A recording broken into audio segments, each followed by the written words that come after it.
Nagari Kubang, jejak awal Sawalunto, kota tambang tertua di Asia Tenggara. Tambang batubara Ombilin membuat terbangunnya Sawalunto sebagai kota tambang. Sawalunto tercatat menjadi kota tambang tertua tidak hanya di Indonesia, tetapi juga di Asia Tenggara.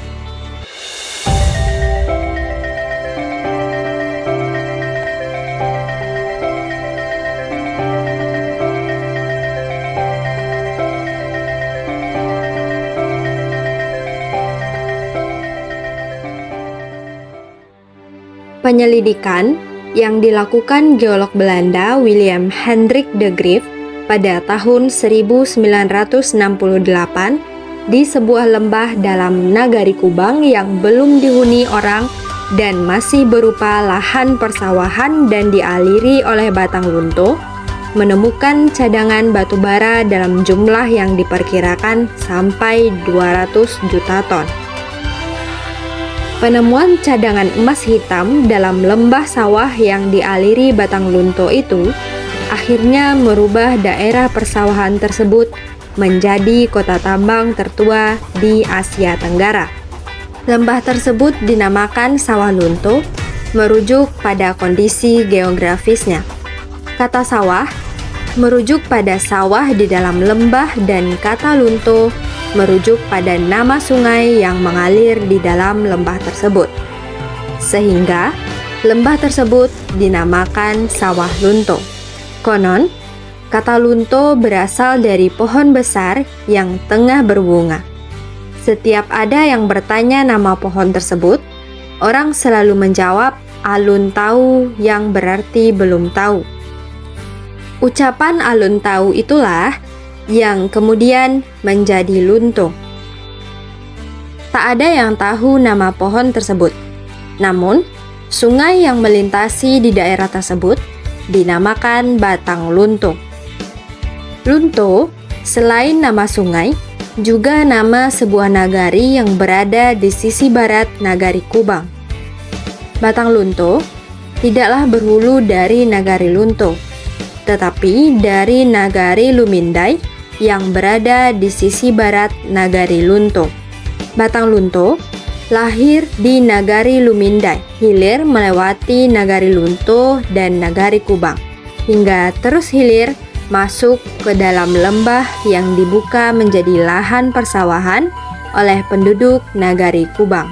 Lembah inilah kemudian berkembang menjadi salah satu kota terkenal di Indonesia, Sawah Lunto, yang dikenal karena produksi tambang batu baranya. Hasil penelitian yang dilakukan de Graaf di Sawah Lunto menimbulkan minat kolonial Belanda untuk membuka tambang batu bara di Sawah Lunto. Pada tahun 1886, pemerintah kolonial Belanda melakukan pembebasan lahan tambang di Sawah Lunto. Walaupun menjadi kekuasaan politik di Sumatera Barat, kolonial Belanda tidak bisa menambang seenaknya di Sawah Lunto. Pemerintah kolonial Belanda diwajibkan mengisi adat menuang limbago, sesuai proses ganti rugi dalam bentuk pembayaran sejumlah uang yang diberikan kepada pimpinan adat Nagari Kubang selaku pemilik ulayat Sawah Lunto. Serah terima lahan kemudian dilakukan sistem residen tanah datar E.L. van Rouverie dan Angku Lare Silungkang Jar Sutan Pamuncak kepada Hendrik Jacobus Suring, pemegang konsesi pertambangan kolonial Belanda. 1 tahun kemudian, tahun 1887, permukiman di Sawah Lunto mulai dibangun untuk mendukung aktivitas tambang batu bara. Tercatat, uang sebesar 5,5 juta gulden dikeluarkan kolonial Belanda untuk investasi tambang batu bara. Pada tahun 1887 itu juga, kolonial Belanda membangun jaringan kereta api ke Emmahaven atau Teluk Bayur sebagai pelabuhan untuk ekspor batu bara. Pembangunan infrastruktur tambang batu bara dilakukan hingga tahun 1894. Tambang batu bara, rel kereta api, dan pelabuhan Teluk Bayur merupakan 3 serangkai proyek kolonial Belanda yang membawa kemajuan besar bagi Sumatera Barat. Aktivitas tambang batu bara mulai pada tahun 1891, namun produksinya mulai dilakukan 1 tahun kemudian setelah pembangunan rel kereta api ke Teluk Bayur selesai dikerjakan. Pada 1894, jalur rel kereta api dari Sawalunto ke Pelabuhan Teluk Bayur mulai digunakan untuk mengangkut hasil tambang batu bara sekaligus sebagai alat transportasi. Pada saat batu bara ditemukan, Sawalunto merupakan bagian dari Afdeling Tanah Datar dan Onderafdeling 7 Koto. Onderafdeling 7 Koto berpusat di Silungkang dan membawahi 6 kelarasan, yakni Kelarasan Koto Baru, Silungkang, Sijunjung, Koto 7, Padang Sibuswa, dan Lubuak Taro. Sawalunto sendiri berada dalam Kenagarian Kubang dan masuk dalam Kelarasan Silungkang.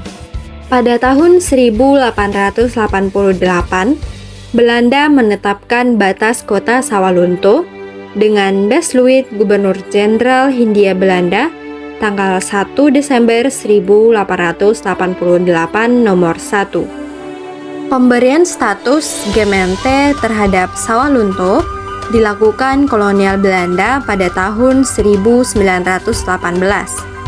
Sejak saat itulah, Sawalunto yang awalnya merupakan bagian dari Nagari Kubang mulai terpisah secara administrasi pemerintahan dengan Nagari Kubang. Pada masa kemerdekaan Republik Indonesia, Sawalunto ditetapkan sebagai daerah otonom di lingkungan Provinsi Sumatera Tengah sesuai amanat Undang-Undang Republik Indonesia Nomor 8 Tahun 1956 tentang pembentukan daerah otonom kota kecil dalam lingkungan daerah Provinsi Sumatera Tengah. Kota Sawalunto berstatus sebagai kota kecil dengan batas menurut Besluit Gubernur Jenderal Hindia Belanda tanggal 1 Desember 1888 nomor 1 dan tanggal 25 Oktober 1929 nomor 31. Sampai tahun 1990, Kota Sawalunto menjadi kota otonom terkecil di Indonesia dengan luas tidak sampai 6 km persegi atau 577,70 hektar. Pada tahun 1990, Kota Sawalunto diperluas dengan mengambil sebagian wilayah dari Kabupaten Sijunjung dan sebagian dari Kabupaten Solok. Perluasan kota ini membuat Kota Sawalunto bertambah luasnya menjadi 273,45 km persegi. Bagi Nagari Kubang, perluasan Kota Sawalunto ini membuat Nagari Kubang tergabung kembali dengan Sawalunto yang mulai terpisah secara administrasi pemerintahan sejak Belanda membuka tambang batu bara. Sianak hilang telah kembali ke pangkuan, Siriah pulang kembali ke gagangnya, Pinang kembali ke tampuaknya. Secara administrasi pemerintahan modern saat ini, Nagari Kubang terbagi atas 3 desa dan 10 kelurahan yang berada dalam 2 wilayah kecamatan. 3 desa dan 6 kelurahan berada di Kecamatan Lembah Segar, sedangkan 4 kelurahan lainnya berada di wilayah Kecamatan Barangin. Sebelum perluasan Kota Sawalunto pada tahun 1990, seluruh wilayah Nagari Kubang yang berstatus kelurahan merupakan wilayah Kota Madya Sawalunto. Sedangkan wilayah Nagari Kubang yang saat ini berstatus sebagai desa merupakan bagian dari Kabupaten Sawalunto Sijunjung. Pembukaan tambang batu bara membuat Kota Sawalunto yang merupakan bagian Nagari Kubang berkembang menjadi kawasan yang multi etnis. Tambang telah menarik banyak orang untuk datang ke Sawalunto.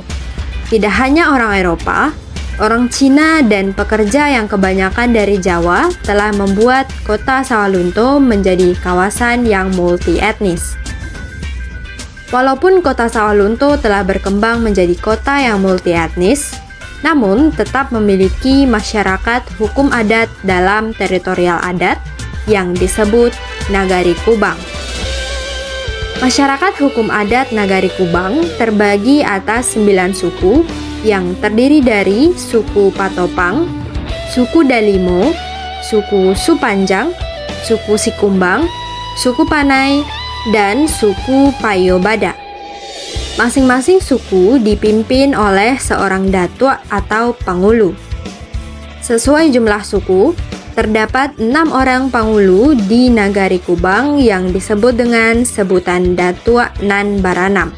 Pangulu dalam pasukuan dibantu oleh Monti, Malin, Dubalang, Tuwo Kampuang, dan Pandito yang jumlahnya tidak sama setiap suku, terutama untuk jabatan Tuwo Kampuang dan Pandito. Tambang batubara Ombilin membuat terbangunnya Sawalunto sebagai kota tambang. Sawalunto tercatat menjadi kota tambang tertua tidak hanya di Indonesia, tetapi juga di Asia Tenggara. Pasca kemerdekaan, batubara Sawalunto ditambang oleh perusahaan negara Perusahaan Tambang Batubara Ombilin. Pada tahun 1990, perusahaan tambang batubara Ombilin ditutup karena cadangan batubara semakin menipis dan harga pasar global yang menurun. Dan tambang batubara Ombilin kemudian berada di bawah penguasaan PT Bukit Asam. Pada tahun 2019, Bukit Asam juga menghentikan operasinya di Ombilin. Pasca tutupnya tambang batubara Ombilin, Sawalunto mulai mengalami kemunduran. Untuk tetap menghidupkan kota Sawalunto, kota ini kemudian dikembangkan menjadi kota wisata tambang yang berbudaya dengan mengangkat sejumlah potensi wisata untuk menggerakkan ekonomi kota Sawalunto.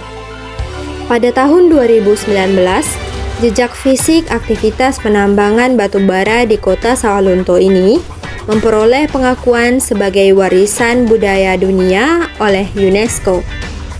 Pengakuan ini dicetuskan dalam sidang ke-43 Komite Warisan Dunia UNESCO PBB di Baku, Azerbaijan pada Sabtu 6 Juli 2019. Sebenarnya yang menjadi warisan dunia tidak hanya tambang batubara saja, tetapi juga mencakupi jaringan rel kereta api hingga sampai ke pelabuhan Teluk Bayur. Nah, sekarang kita beralih pada tempat menarik yang harus Sanak kunjungi ketika bertandang ke Nagari Kubang. Kita ulas satu persatu. Yang pertama, Kota Tambang Sawalunto. Jika Sanak bertandang ke Sawalunto, maka pesona Kota Tua Sawalunto merupakan objek yang wajib Sanak kunjungi. Kota Tua Sawalunto merupakan kota tambang yang berada dalam cekungan sempit sehingga dulunya sebelum kota ini diperluas, Sawalunto dijuluki sebagai Kota Kuali. Sebutan lain selain Kota Arang karena batubara yang diproduksinya. Kota Tua Sawalunto memiliki banyak gedung-gedung peninggalan kolonial Belanda yang tentunya sangat berkaitan dengan keberadaan tambang batubara di Sawalunto. Cukup banyak bangunan kolonial Belanda yang dapat Sanak eksplor di kawasan ini. Tim Nagaripedia merekomendasikan sejumlah situs yang harus Sanak kunjungi di Kota Lama Sawalunto. Yang pertama, Lubang Mbah Suro. Lubang Mbah Suro merupakan salah satu lubang tambang batubara yang ada di Sawalunto yang dijadikan sebagai salah satu situs cagar budaya. Disebut Mbah Suro karena yang menjadi mandor di lubang tambang ini adalah Mbah Suro. Pekerja tambang batubara saat itu didominasi oleh tahanan kriminal dan politik Belanda yang umumnya berasal dari Pulau Jawa. Karena tahanan itu dirantai, pekerja tambang batubara dari tahanan tersebut disebut dengan istilah orang rantai. Yang kedua, kantor perusahaan tambang batubara Ombilin. Tak jauh dari Lobang Basuro, terdapat kantor perusahaan penambangan batubara Ombilin yang dibangun pada tahun 1916. Gedung ini juga dikenal dengan nama Kantor Ombilin Minen atau Kantor Perusahaan Tambang Batubara Ombilin. Gedung ini merupakan tempat penyelenggaraan administrasi pertambangan batubara Ombilin. Yang ketiga, Gudang Ransum. Gudang Ransum merupakan bangunan yang dibangun kolonial Belanda untuk memenuhi kebutuhan makan bagi pekerja tambang. Dibangun pada tahun 1918 karena buruknya sistem pembagian makanan yang dilakukan pihak ketiga saat itu. Saat ini, Gudang Ransum dijadikan Museum Gudang Ransum. Yang keempat, Gedung Pusat Kebudayaan. Gedung ini dibangun tahun 1910 dengan nama Sociëteit Geluk Auf yang menjadi tempat pertemuan atau tempat bersosialisasi bagi para pejabat tambang batubara Ombilin dan pemerintah dari kalangan Eropa. Di sini, mereka berhibur dengan minum-minum, berdansa, bernyanyi, dan bermain bowling. Oleh sebab itu, tempat ini disebut juga dengan rumah bola. Pada masa kemerdekaan Republik Indonesia, bangunan ini menjadi Gedung Pertemuan Masyarakat atau GPM. Pernah pula menjadi Bank Dagang Negara (BDN) atau Bank Mandiri hingga awal tahun 2006. Pada tanggal 1 Desember 2006, gedung ini diresmikan menjadi Gedung Pusat Kebudayaan GPK Sawah Lunto. Kemudian sejak tahun 2011 menjadi bagian Gedung Serbaguna Hotel Parai. Yang kelima, Museum Kereta Api. Museum Kereta Api Sawah Lunto ini pada awalnya adalah stasiun kereta api yang membawa batu bara ke Pelabuhan Teluk Bayur, berlokasi di Kampung Teleng. Stasiun kereta api Sawah Lunto dibangun pada tahun 1912. Stasiun ini sangat dipengaruhi oleh produksi batubara tambang Ombilin karena sejak tahun 2003 stasiun ini mati suri akibat minimnya produksi batubara untuk dibawa dengan kereta api. Melihat potensi perkereta-apian dengan asetnya dan sesuai dengan visi Kota Sawah Lunto sebagai kota wisata tambang berbudaya, pemerintah Kota Sawah Lunto mendirikan Museum Kereta Api Sawah Lunto dengan memanfaatkan bangunan stasiun yang diresmikan oleh Wakil Presiden Yusuf Kala pada tanggal 17 Desember 2005. Selain situs-situs tersebut, cukup banyak bangunan kolonial Belanda seperti Masjid Nurul Islam atau juga dikenal dengan Masjid Agung Sawah Lunto yang menaranya merupakan bekas cerobong asap. Gereja Katolik Santa Barbara, Rumah Pensikek, Rumah Komedi atau Rumah Gadai, Wisma Ombilin, Rumah Sakit Sawah Lunto, ataupun kuburan Belanda. Bagi sanak pencinta sejarah, kawasan Kota Tua Sawah Lunto betul-betul kaya akan sejarah. Tempat kedua yang harus sanak kunjungi adalah puncak-puncak yang ada di Kota Sawah Lunto. Terdapat sejumlah puncak di Kota Sawah Lunto dalam Nagari Kubang yang perlu sanak sambangi untuk memandang keindahan kota. Pertama adalah Puncak Cemara. Puncak Cemara ini berlokasi sekitar 5 km arah utara dari pusat kota Sawah Lunto. Lokasinya mudah diakses baik oleh kendaraan roda 2 maupun roda 4. Dari Puncak Cemara, kita dapat menyaksikan keseluruhan kota Kuali Sawah Lunto yang dipagari oleh perbukitan dan di dalam cekungannya berdiri gedung-gedung sisa kejayaan tambang batubara Ombilin. Lokasi kedua adalah Puncak Polan yang berada di sisi timur lembah Sawah Lunto. Walaupun ada jalan besar menuju Puncak Polan, namun kondisi kendaraan sanak harus benar-benar fit karena tanjakannya cukup curam. Untuk menandakan puncak Polan cukup mudah, karena lokasinya tak jauh dari plang berukuran besar bertuliskan Sawah Lunto di puncak bukit. Di sisi selatan juga ada puncak Kelok 16, tempat yang indah memandang kota lama Sawah Lunto dari arah selatan. Hanya saja, untuk mencapai puncak ini, Sanak harus menaiki sejumlah anak tangga. Percayalah, lelah Anda menaiki anak tangga terbayar dengan keindahan kota lama Sawah Lunto. Lokasi yang ketiga, Masjid Raya Baitun Nur, Nagari Kubang. Nagari Kubang juga memiliki masjid tua yang merupakan masjid raya untuk Nagari Kubang. Lokasinya berada arah ke pusat Nagari Kubang, di desa Pasa Kubang.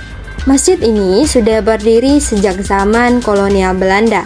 Seperti masjid-masjid tua lainnya di Minangkabau, bangunan utamanya memakai konsep pundan berundak dan lokasinya berada dalam lekukan Sungai Batang Lunto.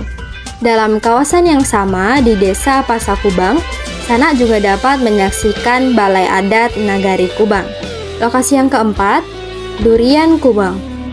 Salah satu ikon yang melekat pada Nagari Kubang adalah duriannya. Durian Kubang sudah dikenal karena kelezatannya.